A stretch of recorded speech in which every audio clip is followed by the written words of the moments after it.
Hello दोस्तों, नमस्कार। मैं अमरीश कुमार अपने YouTube चैनल सर्व मैथमेटिक्स में आपका स्वागत करता हूं। आज मैं आपको टेंजेंट एंड नॉर्मल का पार्ट 8 कराऊंगा, जिसमें नॉर्मल पर आधारित क्वेश्चन होंगे। आइए देखते हैं। वक्र ए वाई स्क्वायर बराबर एक्स क्यूब के बिंदु a m square a m cube पर अभिलंब का समीकरण ज्ञात करो। अभिलंब यानी कि इंग्लिश में बोलते हैं नॉर्मल। आइए देखते हैं सॉल्यूशन। गिवन दे रखा वक्र का समीकरण a y square is equal to x cube. First मान लीजिए और पॉइंट दे रखे हमें, पॉइंट पी नाम दे दीजिए। कितने? ए एम स्क्वायर और ए एम क्यूब। इन्हें क्या मानते हैं? x1 y1। तो डिफ्रेंशिएट कीजिए। Differentiate first with respect to x। A constant है, वाई स्क्वायर का 2y इंटू वाई का dy by d x is equal to कितना जाएगा? 3x square. dy by d x का मान निकाल लीजिए। 3x square upon 2ay। dy by d x at point कितने दे रखा? p a m square a m cube is equal to, ये किसकी वैल्यू होती है? x की। ये किसकी वैल्यू होती है? y की। मान रखवाइए। x का मान कितना? ए एम स्क्वायर, इसका whole square upon 2ay। y की वैल्यू कितनी है? A m cube. तो कितना जाएगा? 3a स्क्वायर m की power 4 upon 2a square m की क्यूब। ध्यान से देखिए, ए स्क्वायर से तो ए स्क्वायर कैंसिल हो गया, m क्यूब से घात कैंसिल, केवल m बचेगा। तो कुल मिला कितना आएगा? 3/2 और क्या बचेगा? m। तो इन बिंदुओं पर dy बाई डी एक्स का मान कितना आ गया? ये आ गया। अब देखिए, हमसे समीकरण पूछा गया किसका? अभिलंब का। तो बिंदु p x1 y1 पर अभिलंब का समीकरण क्या लिखवा रखा मैंने आपको? y minus y one is equal to -1 upon dy by d x at x1 y1 into x minus x1। अब देखिए ध्यान से, y माइनस y1 की वैल्यू कितनी है? A m cube is equal to -1 upon, ये जो मान निकाल के आया हूँ dy बाई डी एक्स का, इन वाले बिंदुओं पे कितना आ रहा? 3/2 m into x minus x1 की वैल्यू कितनी है? A m square y minus a m cube is equal to, ये क्या चला जाएगा? 2 ऊपर, माइनस का 2 upon 3m into x minus a m square. Cross multiplication कराएंगे, कितना जाएगा? 3my माइनस 3a m की पावर 4। इसकी मल्टीप्लाई यहाँ होकर कितने जाएगी? 3a और m की power 4 is equal to minus का 2x minus minus plus 2a m square. या तो ये टर्म उधर ले जाइए या ये वाले टर्म इधर ले आइए। तो ये इधर आएगा तो कितना जाएगा? 2x प्लस का जाएगा plus 3my minus 3a m की पावर 4, पक्षांतर करके इधर ले जाओगे, ये माइनस का 2a m square is equal to 0। तो क्या आ गया? अभिलंब का समीकरण ज्ञात हो गया। आइए नेक्स्ट क्वेश्चन देखते हैं। देखिए दोस्तों, ये जो क्वेश्चन है बहुत इंपॉर्टेंट क्वेश्चन है, एग्जाम में पूछा जाता है अक्सर। तो देखिए ध्यान से, क्वेश्चन है वक्र x y is equal to 12 का बिंदु 3t, 4/t पर खींचा गया अभिलंब प्राचल बिंदु t1 पर काटता है। तो सिद्ध कीजिए कि t1 is equal to -16/9 t की क्यूब। अब देखिए कैसे प्रूफ करते हैं इसे। सबसे पहले TPT, t1 is equal to -16/9 t की क्यूब, ये हमें सिद्ध करना है। प्रूफ देखिए इसका। वक्र दे रखा, वक्र का समीकरण x y is equal to 12। देखो यहाँ भी कर सकते हो डिफ्रेंशिएट, और या मैंने बता रखा क्या कर लो? y का मान निकाल लो। इस तरीके से आ जाएगा, या पावर कहाँ ले जाओ, 1/x को ऊपर ले जाओ -1, और यही कर लो इसका differentiate first with respect to x, dy/dx is equal to 12, बाहर जा कांस्टेंट है, पावर आगे आ गई 1 इंटू एक्स की पावर -2, तो dy/dx is equal to minus का 12 अपॉन नीचे आगे पावर किसकी जाएगी, प्लस की। अब ये क्या दे रखे, पॉइंट देखिए हमारे पॉइंट दे रखे हैं, इसका मान लो p पॉइंट मान लो 3t और 4/t, ये किसके मान है, x1 y1 के। इन पे dy/dx का मान ज्ञात करो, dy/dx किस पे, 3t, 4/t -12 अपॉन, अब यहाँ केवल किसकी जरूरत पड़ रही है, x की, x का मान कितना है, ये रहा, तो 3t और इसका क्या स्क्वायर, कलेक्ट करवाओ इसे, -12 अपॉन 9t², 3 से काट लो, 3 चौक 12, 3 तिया 9, यानी कि -4/3t², तो ये वैल्यू आ गई। अब हमें किसका समीकरण निकालना है, ध्यान से देखिए, अभिलम्ब का। तो अभिलम्ब का समीकरण बिंदु P x1 y1 पर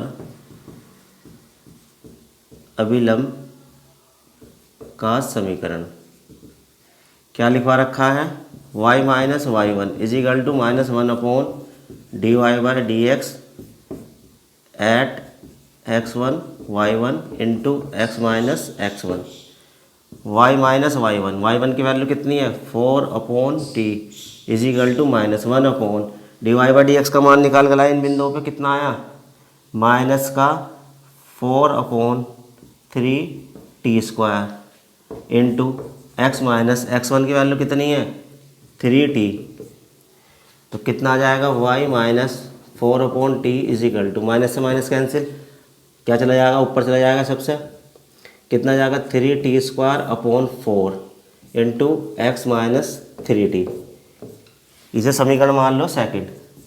अब देखियो मेन बात क्या है, अगर वो हमसे अभिलम्ब का समीकरण पूछता है इन बिंदु पे, ये निकल कर आ गया। अब यहाँ पे ये पॉइंट ध्यान से देखने वाली बात है, प्राचल दे रखा, प्राचल बिंदु T1, तो प्राचल बिंदु T1 यानी कि वेरिएबल T1 है इस टाइम पे, तो प्राचल बिंदु बनाइए पहले, सबसे पहले देखिए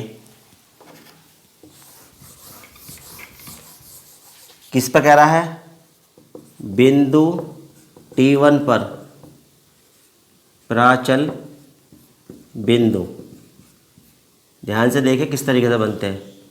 जो ये वाले बिंदु दे रखे हैं इसके अंदर वेरिएबल क्या रख दो, T1, क्योंकि प्राचल बिंदु क्या दे रखा, T1, तो जो भी ये बिंदु दे रखे हैं इसके अंदर जो वेरिएबल T है, T के स्थान पर क्या रख दो, T1 रख दो, तो 3t1, 4/t1, इस पॉइंट को नोट कर लीजिए, जौन सा ये बताया है मैंने आपको, क्या जो भी क्या दे रखा, बिंदु T1 दे रखा, इस पे प्रचल बिंदु निकालना है, तो यही जहाँ भी वेरिएबल T आ रहा है उसकी जगह क्या रख दो, T1, तो ये आ गया हमारा बिंदु। वो कह रहा है ये वाला अभिलम्ब इन बिंदु पर काटता है, T1 बिंदु पर प्रचल बिंदु ये हो गए, पर अभिलम्ब काटता है। अब देखिए कोऑर्डिनेट में हो या कैलकुलस में, जब भी कोई इक्वेशन किसी बिंदु पर काटती है या होकर जाती है तो उसका मतलब क्या होता है, ये एक्स वाई की वैल्यू होती है, जो भी समीकरण में एक्स वाई के स्थान पे क्या भरा जाते हैं ये। तो आइए समीकरण सेकंड से, सेकंड एम्प्लाइज वाई की वैल्यू में क्या भरूँगा, यहाँ देखिए 4/t1 - 4/t is equal to 3t²/4 into x की वैल्यू क्या है 3t1 - 3t। ये बात समझ में आ गई होगी आपके, क्योंकि इक्वेशन किस में रहती है, एक्स वाई में, और जब भी कोई भी इक्वेशन किसी बिंदु से होकर जाती है काटती है तो वे क्या है, वे बिंदु किसके मान हो जाते हैं, एक्स वाई के मान समीकरण में भर देते हैं, जैसे कि भर दिए गए हैं। आइए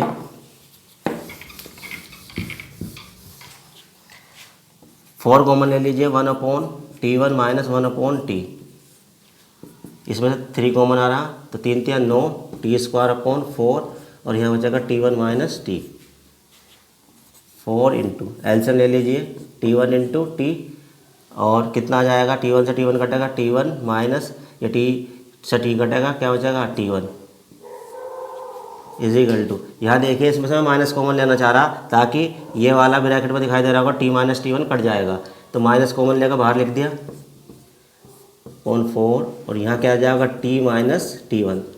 यहाँ पे मैंने माइनस कॉमन लिया तो ये माइनस यहाँ आ गया, T1 पहला जाएगा माइनस का T1। अब यहाँ देखिए इससे पूरा पूरा ये कट रहा है, कैंसिल हो गया।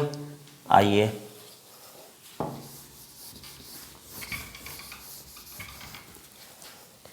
क्या बचा हमारा 4/T1 into T is equal to minus का 9T²/4। अब ध्यान से देखिए हमें जो किसकी वैल्यू निकाल ली T1 की, तो this implies T1 is equal to T1 का मान निकालने के लिए T1 इधर ले जाओगे और ये सारा इधर ले जा रहे हैं, कितना जाएगा माइनस भी, माइनस 16/9 और नीचे क्रॉस मल्टीप्लिकेशन में कितना जाएगा T³। तो ये हमारा सिद्ध हो गया, हैंस प्रूव्ड। ये हमें लाना था। तो आइए नेक्स्ट क्वेश्चन देखते हैं। दोस्तों ये जो क्वेश्चन है ये भी अभिलंब का मोस्ट इम्पोर्टेंट क्वेश्चन है, बहुत इंपॉर्टेंट क्वेश्चन है, जरूर आएगा ये क्वेश्चन। ध्यान से देखिए, कई बातें बताऊंगा इसमें मैं आपको। सबसे पहले देखिए इसका सॉल्यूशन। वक्र का समीकरण दे रखा है कितना, 9y² = x³। इसे फर्स्ट मान लीजिए कि उस बिंदु पर भुज ज्ञात कीजिए, यानी कि बिंदु निकाल लो तो उसके अंदर भुज भी आती है और कोटि भी आती है, यानी कि x का मान भी आता है और y का मान भी आता है। भुज पूछ रहा है, भुज निकाल देंगे। खींचा गया अभिलंब अक्षों के बराबर अंतखंड काटे, यानी कि हमें कह रहा है इस वक्र पर उस बिंदु का भुज ज्ञात करो जिस पर खींचा गया अभिलंब अक्षों से बराबर अंतखंड काटे। अंतखंड का मतलब कोऑर्डिनेट की भाषा में है, यानी कि x अक्ष से कितनी दूरी काट रहा है, y अक्ष से कितनी दूरी काट रहा है, इसका मतलब यह होता है। अब यहाँ देखिए चित्र में देखिए साफ दिखाई दे रहा होगा आपको, ये वक्र है, आपको ये वक्र नजर आ रहा है। देखिए मैंने इस वक्र पे सबसे पहले मैंने क्या खींची, स्पर्श रेखा खींच ली है, ये होगी इसे स्पर्श कर, और जो स्पर्श रेखा पर जिन बिंदु पर स्पर्श रेखा खींचती है उसी बिंदु से क्या प्रतिहित करता हुआ क्या जाए, अभिलंब। ये रहा अभिलंब। तो ये अभिलंब के बारे में जिक्र कर रखा है। यहाँ देखिए अक्षों, अक्षों का मतलब x अक्ष और y अक्ष, इनसे बराबर अंतखंड, यानी कि यहाँ से यहाँ तक की दूरी और यहाँ से यहाँ तक की दूरी, x अक्ष पर दूरी और y अक्ष पर दूरी क्या काट रहा है, वो समान काट रहा है। तो जब समान दूरी काटता है, यहाँ देखिए ट्राइंगल कौन से वाले में, ट्राइंगल कौन से में, OAB में, इसकी बात कर रहा हूं मैं। अगर मैं इसकी बात करूं तो कौन कौन सा, कोण OAP कितना है 45 एंड कोण OBP कितना है 45, यानी कि जब ये वाली और ये वाली इस ट्राइंगल के अंदर OAB में क्या दो दूरी समान होती है, यानी कि दो भुजाएं समान होती है, तो ये एंगल कितना होता है 45। क्यों होता है, ये भी थीटा मान लो, ये भी थीटा मान लो, और ये क्या है 90 डिग्री पर काटती दोनों अक्ष एक दूसरे को। जब 2 थीटा + 90 = 180, तो ये जो कैलकुलेट करके आएगा थीटा कितना होगा 45। और वैसे ही पता होना चाहिए जब समान अंतखंड काटती तो कितना बनाएगा ये 45 डिग्री कोण। कौन बनाएगा जब अक्षों का कौन काट रहा है, अभिलंब। तो अभिलंब अक्षों से बराबर अंतखंड काटने पर कितना बना रहा है, यहाँ देखिए अंदर की तरफ बन रहा है ये, यानी कि क्लॉकवाइज नेगेटिव एंगल है, जो कौन बना रहा है, अभिलंब। अब अभिलंब का पता चल गया हमें कितना कोण बना रहा है, आपको बिल्कुल पता चल गया होगा, ठीक है। अब हमें पता है ये जो अभिलंब है स्पर्श रेखा पर क्या होता है, लंबवत होता है। जो भी अभिलंब है स्पर्श रेखा पर क्या होता है, लंबवत। तो ये कोण कितना होता है 90 डिग्री। अब यहाँ देखिए इसकी सहायता से मैं क्या कर रहा हूँ, ये 45 दे रखा था किताब वाले ने, पता चल रहा था हमें अंतखंड जब समान काटा तो ये 45 डिग्री का आ रहा था अंदर वाला कोण, तो ये 45 का हो गया। एक दूसरे को कितने पे काटते हैं, अभिलंब और स्पर्श रेखा 90 पे, ये 90 आ गया। तो मैं x अक्ष की धन दिशा से, देखिए मैंने बताया था जब एंटी क्लॉकवाइज चलते हैं तो ये क्या आता है पॉजिटिव एंगल। एक एंगल ये इधर से बना सकता है एंगल, पर यहाँ हमें इधर वाला एंगल ज्ञात नहीं है, कौन सा वाला, अंदर वाला, यानी कि एंटी क्लॉकवाइज। जो स्पर्श रेखा बना रही है एंटी क्लॉकवाइज यानी कि पॉजिटिव एंगल बनाएगी। कितना बनाएगी, यहाँ देखिए ये वाला एंगल और ये वाला एंगल किसमें 180 में से घटा दो, ये त्रिभुज बन रहा है पूरा, इसके अंदर कौन सा PCA, तो ये वाला एंगल कितना आ जाएगा 45। तो इसका मतलब ये हुआ इसकी सहायता से क्या, अभिलंब की सहायता से मैंने क्या निकाल लिया, स्पर्श रेखा x अक्ष की धन दिशा से कितना कोण बना रही 45 डिग्री। तो मैं बिंदु किसकी सहायता से निकाल लूंगा, स्पर्श रेखा की सहायता से निकाल लूंगा। आसान तरीका है। या दूसरा तरीका यह है, मैं ये वाला एंगल क्या दिखाई दे रहा होगा, बाहर का एंगल कितना है पूरा 180 होगा, ये क्या आ जाएगा 180 में से 45 घट जाएगा 135 आ जाएगा। ये बाहर का एंगल कौन बनाएगा फिर, ये या ध्यान दीजिए अभिलंब बनाएगा। तो अभिलंब की प्रवणता निकालिए, -1/dy/dx है और वो 135 डिग्री के बराबर रखिए। या स्पर्श रेखा की प्रवणता dy/dx निकालिए इन बिंदुओं पे और वो किसके बराबर लिखिए 45 के। तो आपके क्लियर होगी ये बातें। आइए क्वेश्चन से देखते हैं हम।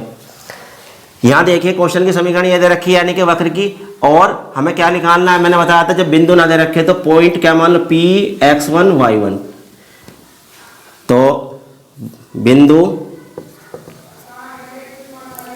P(x1, y1) वक्र फर्स्ट पर स्थित है, यानी कि स्पर्श रेखा में मैंने ऐसे ही कराया था जिसमें बिंदु देखते हैं ये मान लेते हैं। अब मैं इन्हीं बिंदु को निकालना हूं किसके लिए, अभिलंब के लिए। ध्यान से देखिए तो ये वाले बिंदु दोनों के लिए काम करते हैं, स्पर्श रेखा के लिए भी और अभिलंब के लिए भी। तो मैंने बताया था ये बिंदु अब इस पर स्थित है तो क्या करेंगे, सेटिस्फाई करेंगे। देखिए y1 का स्क्वायर = x1 की क्यूब, ये x का वैल्यू होती है और ये y की इसके अंदर रख दी, ये सेकंड आ गई।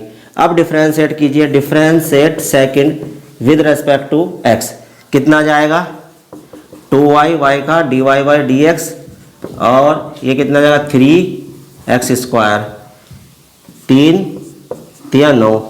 हमें dy/dx का मान निकालना है तो कितना जाएगा x² / 3 दूनी 6 y नीचे आ जाएगा। तो dy/dx एट किस पे, बिंदु नहीं पता x1 y1 मान लीजिए, कितना जाएगा x1² / 6y1। अब ध्यान करने वाली बात है किसकी है भाई, ये स्पर्श रेखा की प्रवणता है। तो स्पर्श रेखा की प्रवणता है ये। तो अब मैंने बताया था ये क्या मानते हैं, इसे हम m से लिख सकते हो, क्या मान सकते हो m। जब ये स्पर्श रेखा की प्रवणता, तो मुझे स्पर्श रेखा का कोण नहीं पता, कितना कोण है 45, तो मैं स्पर्श रेखा की सहायता से कर रहा हूँ। तो m = tan थीटा, थीटा की वैल्यू स्पर्श रेखा के लिए कितनी है 45, तो 45 रखा, धन दिशा से नापा गया कोण ये लिख दिया, = x1² / 6y1। क्योंकि m बराबर क्या होता है tan थीटा, थीटा की वैल्यू स्पर्श रेखा के लिए कितनी दे रखी 45 डिग्री, तो इसकी वैल्यू 1 होगी x1² / 6y1। यहाँ से मैं किसकी वैल्यू निकाल रहा हूँ y1 की, y1 इधर ले गए तो y1 की वैल्यू हो जाएगी x1² / कितना 6। ये कहाँ रखनी है हमें, सेकंड में, क्योंकि बिंदु निकालने में। तो put in equation second implies कितना आ जाएगा, ध्यान से देखिए 9 × y1 की वैल्यू मैं यहाँ रख रहा हूँ, कितनी है x1² / 6 और इसका क्या स्क्वायर = कितना x1³ कितना आ जाएगा, ध्यान से देखिए 9, x1 की पावर कितना जाएगी 4 इसका वर्ग करोगे कितना जाएगा 36 और x1³ 9 चौक 36। अब यहाँ देखिए इसका मान निकलवा रहा हूँ, क्रॉस मल्टीप्लिकेशन में देने जाइए, x1 की पावर 4 और 4x1³ मैंने बताया था जिसका मान निकालते काटते नहीं पक्षांतर कर लीजिए, x1 की पावर 4 - 4x1³ = 0। इम्प्लाई दैट कितना कॉमन आ रहा है x1³ × x1 - 4 = 0। तो यहाँ से कि 2 मान निकलेगा, देखिए यहाँ पे कर रहा हूँ मैं सवाल को, तो कितना जाएगा if x1³ = 0 imply that x1 = 0। If x1 - 4 = 0 तो x1 = 4। तो यानी कि भुज का मान पूछ रहा था हमसे, तो भुज का मान कितना आ गया ये। अगर हमसे पूरा बिंदु पूछता तो ये वाला मान मैं कहाँ रखता, समीकरण सेकंड में रख लेता और किसका मान निकाल लेता, y1 का मान भी निकाल लेता। तो मुझे y1 की जरूरत नहीं, केवल भुज पूछ रहा था। अब यहाँ देखिए आप, एक तो 0 मान आ रहा भुज का और एक ये आ रहा x1 = 4। कौन सा वैलिड मान है, ये वाला x1, क्योंकि वो ये कह रहा है कि अभिलंब अक्षों से क्या काटता है, समान अंतःखंड काटता है। तो अक्षों से समान अंतःखंड कुछ दूरी पे तो काटेगा, मूल बिंदु पे तो काटने का नहीं।